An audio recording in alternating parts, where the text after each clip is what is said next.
Hello and welcome to the news on NTA International. I'm Nancy Godi Angunihu, and on sign language is Courage Ogeriahi. First, the headlines. President Tinubu launches 2025 Armed Forces Remembrance Day celebration emblem, commends commitment of members of nation's armed forces. France and Morocco on bilateral reconciliation as President Macron embarks on state visit. United Nations peacekeepers in Democratic Republic of Congo to stay beyond December.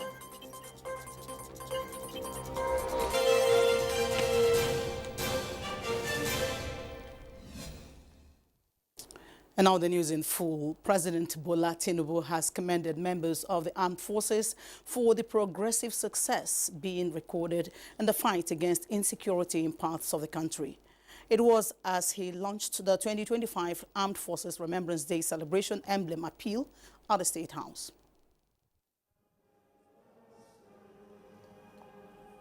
Another cycle is almost complete for the annual remembrance and celebration of the fallen and living Nigerian veterans.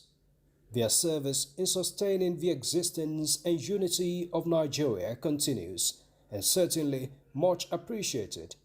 So, their welfare, even after service, and that of the families of the departed remain a major concern of Nigerians. The 2025 emblem appeal would start with the endorsement and decoration of the Grand Patron of the Nigerian Legion.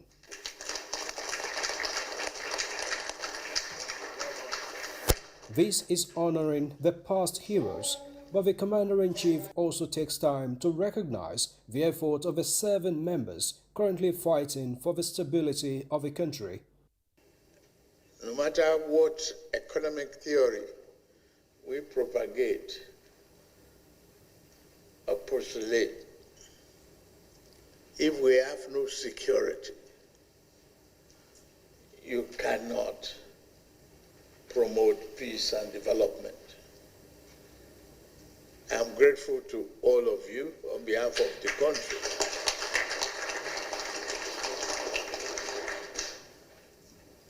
Yes, the challenges are still there, but you are the first line of defense for this country. Thank you for your patriotic commitment to Nigerian unity, stability, and progress. We are committed to their values, their principle, their belief, and the unity and stability of this country as we pass on to the next generation a banner without stain in the sum of 500 million naira. And beginning with the Federal Executive Council, National Assembly members and service chiefs, the Nigerian Legion is gaining support in donations to cater for its members in the next fiscal year. I respectively urge all citizens to obtain and wear the emblem with pride. I also implore every MDA to encourage their staff and visitors to procure and wear the emblems throughout the remembrance period. Be assured that every contribution, no matter the size, will significantly impact the lives of those who have dedicated themselves to safeguarding our freedom. Today is the first in history of donation by presidents to have this enormous, generous donation for the well-being of the families of the departed heroes. This is an encouragement for those who are in the service to know that even after they left, their families will not be left to be on the street or to be beggars. The second in command, Vice President Kashim Shettima, National Assembly leaders, the Defense Minister, the service chiefs and heads of security agencies would also be the ambassadors while the appeal and celebration last for the year. From the State House, Musbah and Wahab, NTA News. In talking oil and gas now, chairman of the Dangote Group, Aliko Dangote, is insisting that his refinery, currently with 420,000 per day refining capacity, is ready to satisfy the local demand of petroleum products, particularly petrol. The Nigerian captain of industry was fielding questions from State House correspondents on the development in the oil and gas sector. After the commissioning of the largest refinery in Africa, there have been issues delaying disbursement of products from the refinery. However, Dangote appeals to local marketers to come forth and patronize his refinery as a way of solving scarcity of petrol in parts of the country.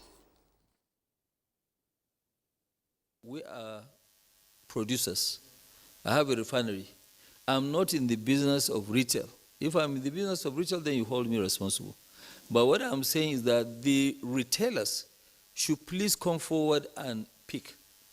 If they don't come forward and pick, what do you want me to do? That's nothing that I can do. So I am expecting either NNPC or the marketers to stop importing. They should come and collect. We have what they need. And, as they remove, I'll be pumping. I don't know whether you understand what it takes to keep 500 million liters inside our tank. It's costing me money. Every day, if I will be able to collect the naira, I can actually charge somebody 32% in interest. So right now, that's what I'm losing. And you are talking about 500 billion. We don't print money, but the issue is that if they come and collect, then you will not see any queues in the filling stations. We have what it takes for them to come and collect. We are not retailers. We also don't have trucks to send. We have a factory where we can load. If they come and pick, they will go and distribute. And they've been doing that with importation. So if they have been doing that with importation, if it's true they are doing 55 million, I see no reason why they won't come and collect our own and distribute. Away from oil and gas, Vice President Kashim Shettima has called for a stronger collaboration between government and the media in carrying out their shared responsibility for Nigeria's national development journey. He made the call when the leadership of the Nigerian Guild of Editors paid him a courtesy visit at the presidential villa, pledging government support to ensuring the sustainability of the fourth estate of the realm and making a strong case for a balanced partnership to drive national unity and economic growth. Vice President Shettima noted that the time had come to prioritize governance over political considerations, acknowledging the economic challenges confronting the media, pledging the government support to sustaining quality journalism. President of the Nigerian Guild of Editors, Eze Anaba, lauded the Vice President's commitment to transparent governance, particularly in explaining government's economic policies as chairman of the National Economic Council. The presidency, I'm sure when we talk about the president and the vice presidents, have a role to play. And that's why we came here. Of course, the president issues will also come up at our conference. But one thing we want to assure Nigerian and the president is that the media are committed to the democracy. Of course, as you all know, we are not a political party. Government takes decisions almost on a daily basis, but it is the responsibility of the media to hold government to account. But one thing we must tell is that Nigerian media, we are committed to democracy, we are committed to good governance, and that they can take that to. The delegation emphasized the media's readiness to partner with the government while maintaining its independence, announcing that the 20th edition of the All Nigeria Editors Conference is scheduled for November the 7th to the 9th in Yanagua, Bayelsa State. French President Emmanuel Macron and Morocco King Mohammed VI sealed their reconciliation and signed an exceptional strengthened partnership. Just as French President embarks on state visit to Morocco to strengthen historic ties severely damaged by 3 years of rifts between the North African country and the former colonial power. Comfort Fashion reports. Macron's visit follows years of strained relations between Paris and Rabat over a range of issues. They include France's ambiguous stance on the disputed Western Sahara region and Macron's quest for friendship with Algeria. Rabat and Paris have also been at odds after France in 2021 halved the number of visas it granted to Moroccan. Macron's visit this time around is at the King's invitation late in September. And during the three-day visit, which aimed at mending strained relations, the two countries have reached an agreement totaling up to 10 billion euros. Several deals were also signed in the presence of Macron and King Mohammed VI, with more expected in the course of the visit, which includes energy and infrastructure. A French rail manufacturer, Alstom, is also set to supply up to 18 high-speed train cars to Morocco, according to the deals signed. An energy company, NG, and the Moroccan Phosphate Office also signed a renewable agreement with potential investments reaching up to 3.5 billion euros. France's Total Energies also inked a deal to develop green hydrogen production in the North African country. Meanwhile, Macron's visit also comes after Macron's reconciliation efforts with Algeria, which appeared to have hit a dead end. A state visit to Paris by Algerian President Abdelmadjid Tebboune was rescheduled multiple times before being called off earlier this month by Algiers. And after Macron endorsed Morocco's autonomy plan, Algeria promptly withdrew its ambassador to Paris and is yet to sign a replacement. Comforts, Fashion, NTA News. United Nations peacekeepers in the Democratic Republic of Congo, scheduled to leave in December, are staying put for the moment owing to ongoing violence as M23 rebels press ahead with their offensive. The country's government says it is putting in place a new time frame for their departure. Reports say the UN mission has been there for more than 20 years, tasked with protecting the population. But many Congolese feel nothing has changed since they have arrived and that no one is properly defending them. More than 120 armed groups are battling for land and mineral resources in the country's east. The violence has forced about 7 million people to flee their homes. As Nigeria intensifies efforts to improve access to quality healthcare, innovative treatments and partnerships, the federal government has launched the 2024 International Cancer Week in Abuja with the theme Accelerating Path to Comprehensive Cancer Control, Innovations, Access and Partnership. Uche Ugochukwu was at the launch.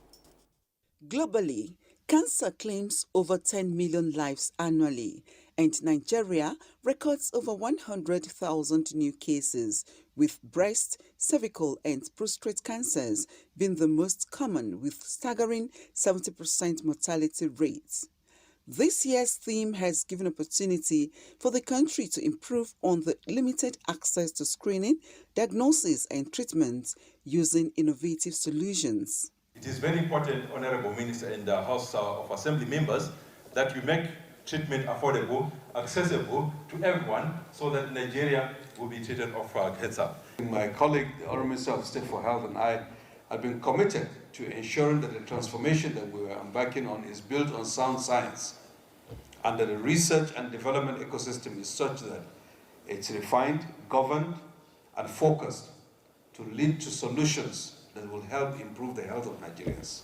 Stakeholders in the cancer treatment advocacy are optimistic that increasing funding for cancer treatments, training of healthcare professionals, and promotion of awareness will help reduce the burden of cancer in Nigeria. We will put here together to ensure that at any point in time, this particular sector needs our intervention to ensure that you succeed in delivering health and activities that will cure or control diseases, not only sector.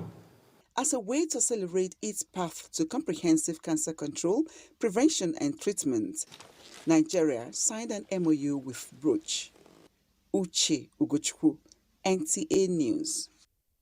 And for more insight on Nigeria's effort at tackling cancer, I am now being joined by the Director General of the Nigeria Institute for Cancer Research and Treatment, Professor Usman Alyu. Professor Alyu, thanks for joining us. Thank you for having me. Now, 72,000 Nigerians die of cancer every year. What has changed in the cancer landscape with the establishment of the Nigeria Institute for Cancer Research and Treatment, NICRAT? Okay, so thank you very much for the question. So much has actually changed since the establishment of the National Institute for Cancer Research and Treatment. In the area of cancer prevention, as you know, NICRAT is an organization, agency under the Federal Ministry of Health, established to actually champion the cancer control in Nigeria. The scope of the agency starts from prevention, treatment, research, and generally control. Since the establishment of the institute, at least I so much believe that you can testify with me, there is a marked improvement in cancer awareness. Currently, we have embarked on a regional cancer awareness campaign virtually in all the regions in the country. We've conducted several trainings cutting across the bladder cancers, cervical cancer, and also liver cancers. This we did virtually in the 6 geopolitical zone. We've also conducted a training of the first-line healthcare workers to improve their knowledge and skills in the areas of early detection in cancer, so that when patients present early, they can easily be attended to, and then an effective referral can actually be achieved. And through that, we'll be able to catch them young and give them the required treatment that will lead to cure. Prof, you have actually identified a marked improvement in cancer treatment in Nigeria. The theme of the Cancer Week is accelerating Nigeria's path to comprehensive cancer control, innovation, access, and partnerships. Can you speak to this theme? All right, so what the theme of this International Cancer Week of the year 2024 meant is the world is rapidly changing, and Nigeria cannot be left behind. A projection that was made by a professor in oncology, knowing that from the report of Global Can 2020, there were more than 20 million new cases, and more than half of them died in that 2022. So there is a welcoming, and the countries in the low and middle income countries must rise to the occasion. They will have to develop effective strategies to protect their citizenry from this war that is coming to them. To answer the call, His Excellency Bola Tinubu, under the leadership of the Honorable Coordinating Minister for Health, Alyu, and Dr. Tunji Adausa, gave all the required support to this agency that is purely meant for cancer control. If you look at the activities that we are currently engaging on, we are embarking in the use of artificial intelligence. These are modern technology that has been used by the Western world. We are gradually bringing it to enhance our cancer screening programs in our rural community. Currently, we are collaborating with international organizations and some very renowned researchers in the country. To cite an example is Prof. Ajani Puja in Ile-Ife. Currently, we are working on him to conduct a national program on cervical cancer screening. And through that, it's a kind of self-assessment. It's actually a woman that will go and insert the test. She will do the test by herself, and then the result will be carried and transferred to a technology that has artificial intelligence. And it is this technology that will comfortably diagnose and say whether she has cervical cancer or she doesn't. So you see, we have actually gone far ahead because it's more comfortable if well taught for individual to carry out this kind of this kind of test by herself. This is just one out of many of the innovations that we are bringing into the area of oncology. Several researches, mainly genomics, targeting the defective cells within the individual body is currently being conducted. And once those researches are finalized, we will be able to develop a targeted treatment that will specifically target the abnormal cells within the body and kill it. And then it will confer cure with the sparing of the normal tissue, meaning with less side effect. Thank you so much, Professor Alyu, for your perspectives on Nigeria's efforts at tackling cancer. Thank you for having me. This is news on NTA International. We take a break. But when they get your back anytime or day, he go carry a matter for head like say na your own. Now so Go TV tanda for your side as your body for correct enjoyment. We not a tear pocket. For this Go TV Super Plus Golden Window, you fit touchlight all the 380 Premier League games, correct local shows, and better film. We day for you. Make your sharply upgrade or recharge your Go TV on top Super Plus to enjoy every today. The Super Plus Golden Window don't come out money now. No do yourself, oh. Go TV. Love it. Health sector in Nigeria and across Africa is facing a looming crisis as non-communicable disease increases, accounting for about 29% of deaths in Nigeria and 70% in Africa. This was the view of speakers at the National Conference on Sugar Sweetened Tax and Health Financing in Abuja. Basi Taitman was there. Research has shown that the life expectancy of 61% for men and 65% for women could increase if every man and woman is mindful of their lifestyle and concerned by the rates of sudden death linked to non-communicable diseases, majorly caused by the consumption of unhealthy foods. Experts at this conference stressed the urgent need to reduce the trend. In Nigeria today, there is this rising cases of just lump. And those Oyibo diseases, we used to think that they are diseases for other parts of the world, are staring us in the face. When it comes to the burden of diseases in the continent, we carry over 20% of the global burden of disease. And this burden is costing us as a continent. The Minister of Health represented said the role of SSB tax is to reduce NCDs-associated illnesses, reaffirming government's determination to improving public health. As we look to the future, we must view the SSB tax as a cornerstone of our strategy to improve public health and healthcare financing. We must strive to create an environment where healthy dietary choices are the norm, supported by appropriate policies and robust health systems. At 10 naira per litre, Nigeria's current tax on SSB falls short of the world 20% of total retail price. Ministry of Health, in collaboration with Corporate Accountability and Public Participation in Africa. Basi Taikban, NTA News.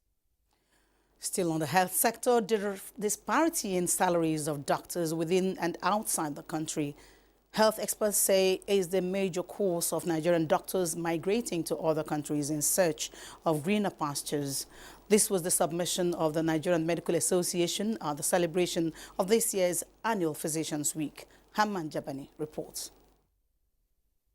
The annual Physicians Week not only recognizes the work of medical professionals in the present, but also commemorates the long-standing history of their contributions to adequate healthcare delivery, a journey that started centuries ago. This year's celebration with the theme Ensuring Universal Applicability in Remuneration, a panacea to talent retention in the healthcare industry, experts say investigation has shown that the disparity in salary is responsible for the high number of medical professionals leaving the country. I'm not saying that everybody must be paid on equal basis. No, because there must be justice. And in ensuring that justice, we must go with each and every level. But then as a professional police, everybody wants to be seen. so that people will be secure to stay where they are supposed to stay. This timely theme emphasizes the imperative of equitable compensation, ensuring health care access, fairness, and inclusivity, competitive salaries, and quality patient care. The need for health experts and other key stakeholders within the health sector to exhibit high sense of responsibility in tackling contemporary health challenges were also advocated. The Nigerian Medical Association has earmarked the whole week for the celebration. Haman Jabani, NTA News. United States Agency for International Development, USAID, has launched the Conflict Early Warning Early Response Situation Room for digital management of conflicts across the country.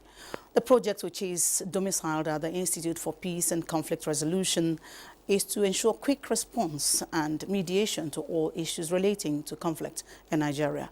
David Ayeri reports. The Conflict Early Warning Situation Room is to enhance effective response to early warning indicator reports with a view to minimizing conflicts that degenerate to violence in Nigeria. The Institute for Peace and Conflict Resolution, United States Agency for International Development, and other partners are currently operating in 9 selected states in the North Central and Northwest to mitigate conflicts through the early warning, early response. A program, the organizers say, has helped in achieving peaceful relationship between farmers and herders in the communities of operation. Our early warning situation room, which is one of the main reasons why we gathered here this morning, has been fortified with digital tools such as the early warning, early response application, the SMS channels, short messaging channels, and the toll-free lines for comprehensive conflict reporting. In this digital era, we know that the fastest way to transmit information is through technology. Thus, for the Conflict Situation Room, USAID supported the development of a technological one-step powerhouse to collate, synthesize, and dispatch information between communities and security operatives to advance the process of early response. Security experts are, however, anticipating a more cordial relationship between communities, civil society groups, and security agencies in information dissemination and management through the Situation Room for peaceful coexistence. The partner activity, which is a USAID-funded program, was designed specifically to facilitate collaboration and partnerships with government, with communities, and security and non-security actors for an effective early warning, early response system for Nigeria to prevent violence. For a whole of society approach to security, the partnership and collaboration between the security sector and the civil sector is critical. It's non-negotiable. You must work together to accomplish it. The Situation Room is to be fully managed by the IPCR. In Abuja, David Ayeri, NTA News. Before we go, a look at Wednesday's weather prospect.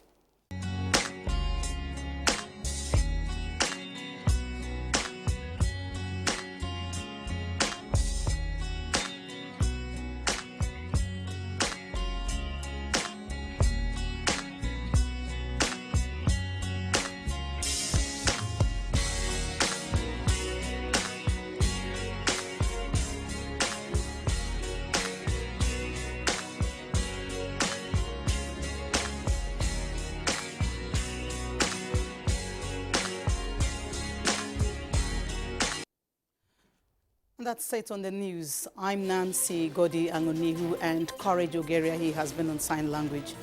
Bye for now.